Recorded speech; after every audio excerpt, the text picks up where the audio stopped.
नमस्कार दोस्तों, आप सभी का एक बार फिर से स्वागत है हमारे चैनल दुर्गा भक्ति मार्ग में।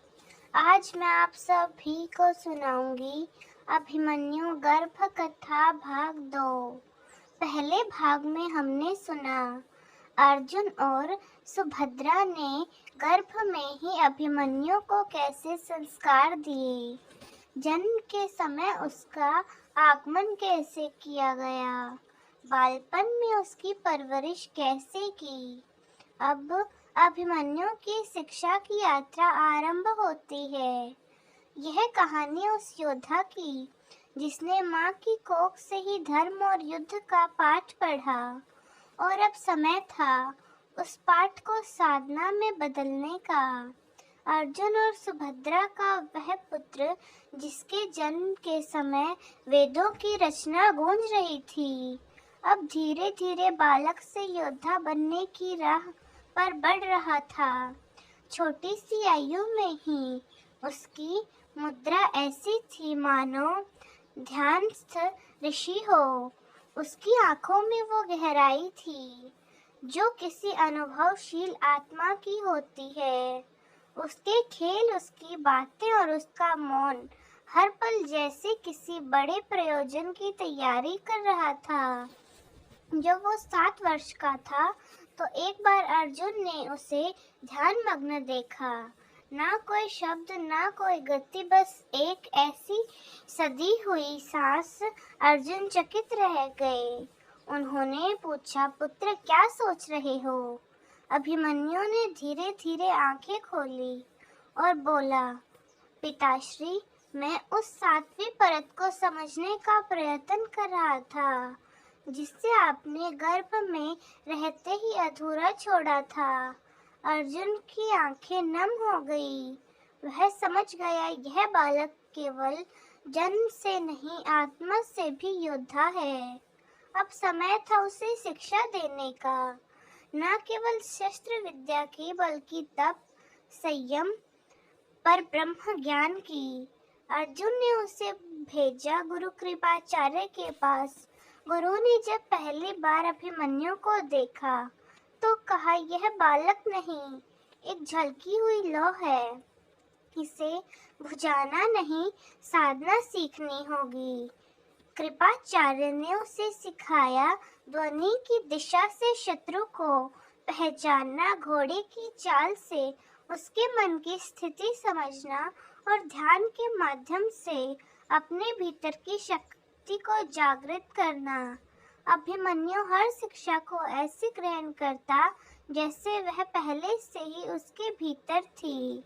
एक दिन गुरु कृपाचार्य ने उसे बताया, ब्राह्मणों के पास शब्द हैं, क्षत्रियों के पास शस्त्र, लेकिन यदि कोई इन दोनों को साध ले वह ब्रह्मास्त्रधारी बनता है।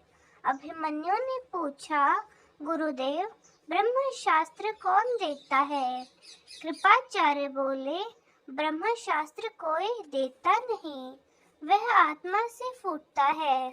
जब श्रद्धा, संयम और सत्य तीनों एक हो जाएं। अब अभिमन्यु को भेजा गया गुरु द्रोणाचार्य के आश्रम में। भीष्म, पितामह, कर्ण और द्रोण तीनों ही उसकी प्रतिभा देखकर चकित रह गए। एक दिन कर्ण ने उससे पूछा, तुम अर्जुन के पुत्र हो, क्या तुम्हारे भीतर भी वैसी ही ज्वाला है?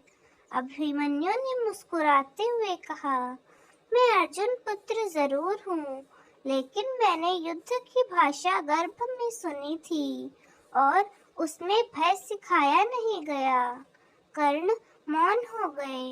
यह अहंकार नहीं था, यह गर्भ में बोई गई आत्मा की स्पष्टता थी।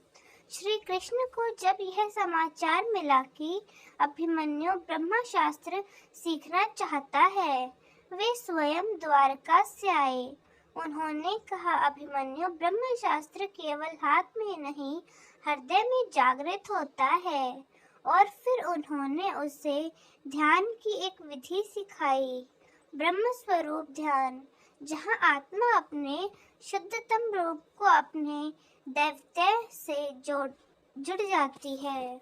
12 वर्ष की आयु में अभिमन्यु एक पर्वत पर 21 दिन तक एकाग्र ध्यान में लीन रहा। भोजन ना जल, केवल मंत्र और आत्मा का स्पर्श। 21वें दिन जब उसने आंखें खोली, उसकी हथेली में अग्नि की एक ऐसी रेखा थी। श्री कृष्ण ने कहा, अब यह बालक ब्रह्म शस्त्रधारी बन चुका है। अब इससे केवल शस्त्र नहीं समय साधेगा। अर्जुन ने जब यह सुना, उन्होंने आकाश की ओर देखा और कहा, प्रभु आपने जो गर्भ में अधूरा छोड़ा था, आज वह पूर्ण हो गया। अभिमन्यु का अभ्यास और गहन हुआ। उसके हर दिन की शुरुआत ध्यान से होती थी, फिर अस्त्र विद्या, फिर साध्य वंदन और रात को माँ सुभद्रा से धर्म की कहानियां सुनना। एक दिन सुभद्रा माता ने पूछा, हे पुत्र, तुम्हें सबसे प्रिय क्या है? अभिमन्यु बोला, माँ, वो क्षण जब आप मुझे गर्भ में कहानियां सुनाती थी। आज भी मेरे ध्यान में वही स्वर सबसे पहले सुनाई देता है, जो मुझे बहुत अच्छा लगता है। सुभद्रा की आंखें भर आई। उन्होंने उसे गले से लगा लिया और कहा, तू केवल मेरा पुत्र ही नहीं, तू मेरी श्रद्धा का प्रतिफल है। अब समय आ गया है जब भविष्य उसका इंतजार कर रहा था, लेकिन उससे पहले अभिमन्यु को मिलना था उस शत्रु से जिसे वह जीवन भर नहीं भूलेगा। अगले भाग में जानिए, जब अभिमन्यु ने युद्ध भूमि में पहला कदम रखा और उसके सामने खड़ा था चक्रव्यूह। अगला भाग सुनने के लिए कमेंट करें। धन्यवाद।